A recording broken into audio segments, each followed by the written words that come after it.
Yan po yung sunog. Wala na. Mahina na po. Kanina malakas yan eh.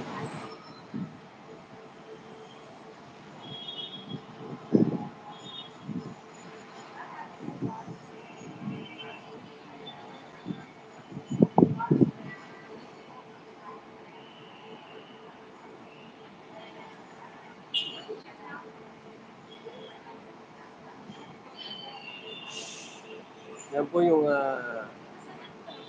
Isitan. Yung tapat ng Isitan po ang nasunog. Yung bilihan ng mga kalendaryo yan eh. At saka mga libro. Diyan sa Recto, tapat ng Isitan. Recto Avenue, Maynila.